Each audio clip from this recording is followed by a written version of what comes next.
બનાવ્યો મારી હાટું નહીં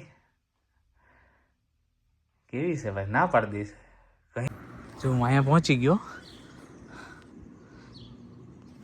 છોકરાઓ છે ને મને જોઈને હંતાઈ ગયા છે તો આપણે હાલો હવે ને ગોતી બરાબર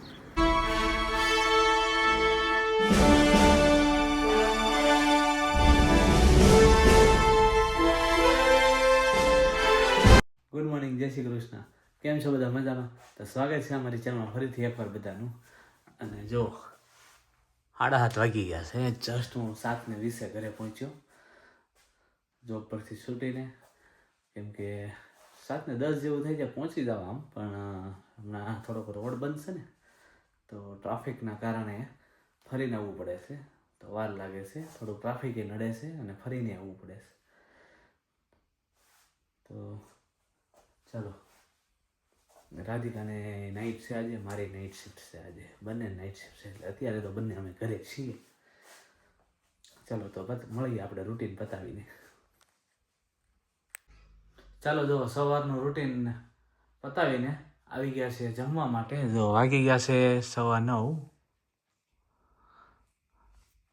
અને ચા ભાખરી લઈને બેસી ગયા છે રાધિકાએ બનાવી નાખ્યો છે અત્યારમાં રવો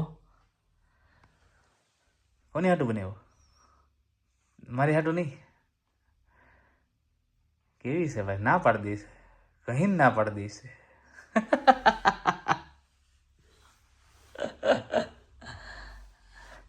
ચાલો તો અમે જમી લઈએ ભૂખ લાગી ગઈ છે કકડીને કડકડાટ તો ચાલો આવી ગયા છે 3 જો જમીન તરત હોઈ ગયો તો કેમ કે બહુ ઊંઘ આવતી હતી સીધો અત્યારે ઉઠ્યો 3 વાગ્યાનો મારા રમી ગયું હતું ઉઠીને ફ્રેશ થઈને સીધો નીજને લેવા નીકળી ગયો છે નીજને હમણાં ઘરે લઈને આવી પછી જોઈએ શું પ્રોગ્રામ કરીએ આજે કંઈક જમવાનું તો કદાચ સારું બનશે કેમ કે રાધિકા ઘરે છે ને હું ને જયદીપ હોય તો ભાખરી શાક બનાવ્યા કરીએ રાધિકા ઘરે હોય તો કંઈક એમ કે વ્યવસ્થિત બનાવી કંઈક તું હોતે જ બને છે નકર બનતું નથી અમે હોય તે કે અમે બનાવી દીધી હા સવારમાં એકવાર હારામાં તો લોચો બને જયદીપભાઈનો પણ એ સવારમાં બને સાંજે કઈ એવું ખાસ મેનુ ના બને એટલે જોઈએ આજે મેન્યુમાં શું છે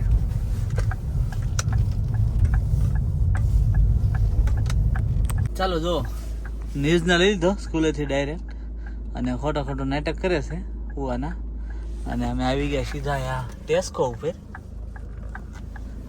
થોડીક શોપિંગ કરી લીધી દૂધ ને બધું ઘટતું હતું અને ઓલો રોડ હજી બંધ છે એટલે પેલા સ્કૂલે થાય વી આવ્યા પછી પાછા ફરીને વિયા જઈ ને એમ એટલા માટે તો હાલ ચાલો હવે જઈએ ઘરે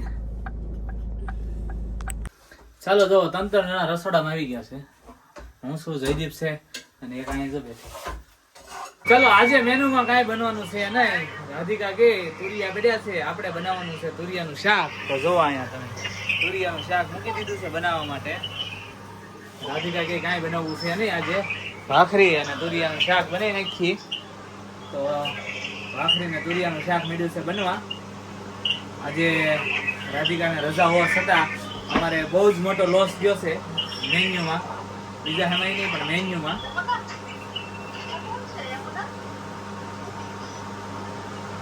અને અમે રસોઈ બનાવતા હોઈએ અને યમુના ન હોય એવું તો બને જ નહીં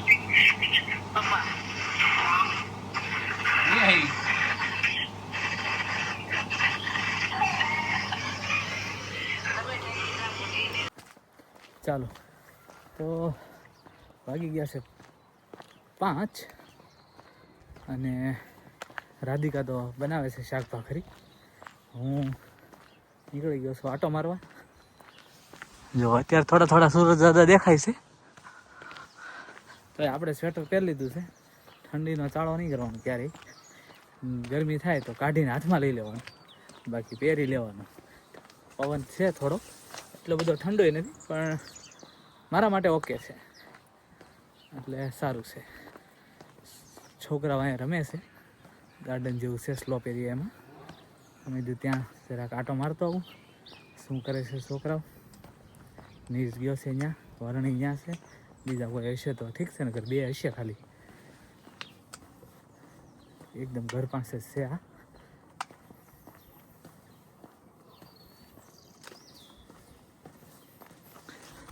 આવી હોતે ગયું હા મુસી જ. જો હું અહીંયા પહોંચી ગયો, છોકરાઓ છે ને મને જોઈને હંતાઈ ગયા છે, તો આપણે હાલો હવે ને ગોતી. બરાબર,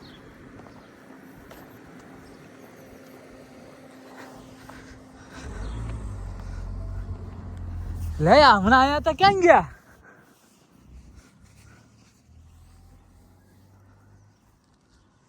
ક્યાં ગયા? ક્યાં?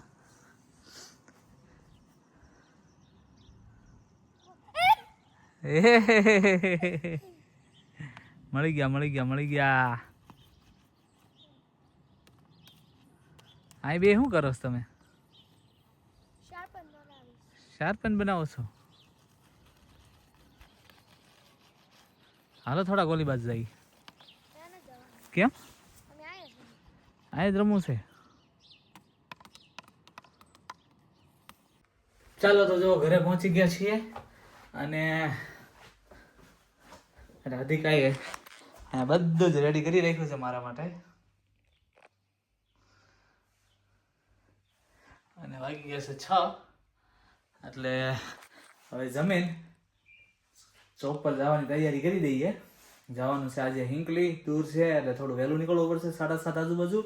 નહીં તો ખબર જ છે 7:45 નીકળીએ છીએ આપણે. ની રાતે 15 મિનિટ વહેલું નીકળવું પડે, આઘું છે એટલે. ચાલો કાંઈ નહીં, તો બેસી જઈએ જમવા માટે. ચાલો તો જો પાર્સલ આવી ગયું છે રાધિકાનું એમેઝોનમાંથી, અને કાલે ઓર્ડર કર્યો, એક જ દિવસમાં આજે ડિલિવર. જો તો ખોલીને બેસી ગઈ છે. હું મંગાવ્યું હતું એણે?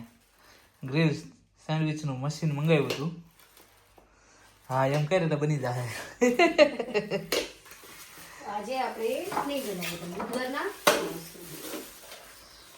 મારી માટે મંગાવ્યું સ્પેશિયલ, એમ કહે છે રાધિકા, કેમ કે મને ગ્રીલ વડાપાઉં અને ગ્રીલ સેન્ડવિચ બંને બહુ ભાવે, એટલા માટે. તો રાધિકાએ પાર્સલ ખોલી લીધું ને તરત જ બેસી ગયા જમવા. જો આપણી ડીશમાં આવી ગઈ છે કેરી, અને રાધિકા ખાય છે ચોળેલું. એને તો હમણાં ચોળેલા ઉપર જ ઉતરી પડી છે. આપણે ભાખરી, શાક, કેરી, નથાણું લઈ લીધું છે. 6 ને 10 મિનિટ થઈ ગઈ છે. હવે ફટાફટ જમીન તૈયાર થઈ જાય. ના અત્યારે મેં ક્યાં તૈયાર થતા કારાથી. ચાલો તો 7:30 વાગી ગયા છે, અને નીકળી ગયા છે જોબ પર જવા માટે. અને હારો આવી ગયો છે વરસાદ, કેમ કે વાતાવરણમાં બહુ જ આજ પલટો દેખાતો હતો. થોડીક વાર થાય ને 3 વાગે નીજને લેવા જતો હતો ને તે વાદળછાયું વાતાવરણ હતું, જરાક સુરજ દાદા હતા આડા. પછી પાછા ફૂલ સુરજ દાદા આવી ગયા, ત્યારે નીજને એને રમવા લઈ ગયો હતો હું આપણે ગ્રાઉન્ડમાં, ગાર્ડન જેવું છે એમાં. અને અત્યારે પાછો જો વરસાદ આવે છે. તો વરસાદની વચ્ચે અમારો વ્લોગ તમને કેવો લાગ્યો કોમેન્ટ કરીને જણાવજો. લાઈક, શેર અને સબસ્ક્રાઇબ કરવાનું ના ભૂલતા. મળીએ આપણે નેક્સ્ટ વ્લોગમાં. ત્યાં સુધી બધા પોતપોતાનું ધ્યાન રાખજો. જય શ્રી કૃષ્ણ. બાય.